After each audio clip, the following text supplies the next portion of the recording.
what I'm about to do, we're still in part 2 of this lecture. I'm now going to raise a small problem with past, present, and future. Remember at the beginning I said that there are 3 parts in section 2. We are now in section 2. The first thing I'm going to do is I'm going to raise a small problem with future. The second thing I'm going to do is I'm going to raise a small problem with present. And the last thing I'm going to do is I'm going to raise a small problem with past. Here we go. Small problem with future. In the future lie, the charismatic cult leader comes to a group of people and he says 5 words. God has not yet spoken. Someday he's going to speak to your descendants. But God has not yet spoken. Now, if I'm incredibly charismatic and you are a wild-eyed, gullible cult follower, and I tell you God has not yet spoken, what do you believe? God has not yet spoken, but someday he'll speak. Okay. If you believe God has not yet spoken and someday he'll speak, what do you tell your kids? Same thing, God has not yet spoken. And they tell their kids, God has not yet spoken. And they tell their kids, God has not yet spoken. What is the problem with that? Again, lock your feet onto the ground. Empirical data. There is a group of people on planet Earth today who believe with all their heart and soul their ancestors heard God speak. These people are called Orthodox Jews. I know they exist. They're out there. Okay, now, I also know with certainty, and nobody on the planet argues, this is not the first generation of Orthodox Jews.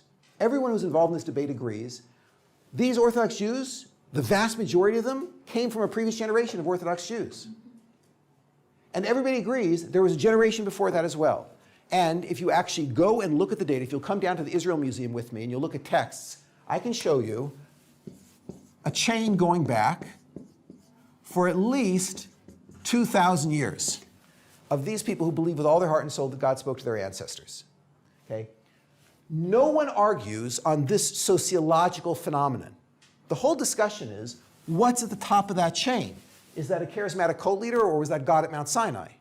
But everybody agrees that for a couple thousand years there's been these misguided people who thought their ancestors heard God at Mount Sinai. Everyone agrees to that. Even the Orthodox Jews will admit there's been a couple thousand years of us. In fact, they'll say there's been more than 3,000 years. Okay. But from documents you can demonstrate about 2,000 years.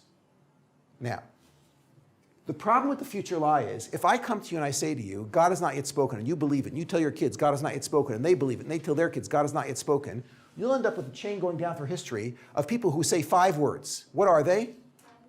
God has not yet spoken. Is that in fact the sociological reality we find? No, which means that is not the future lie. Is that clear?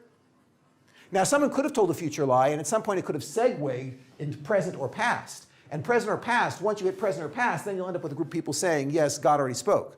But the future lie alone can't launch this. 1 down, 2 to go? Okay.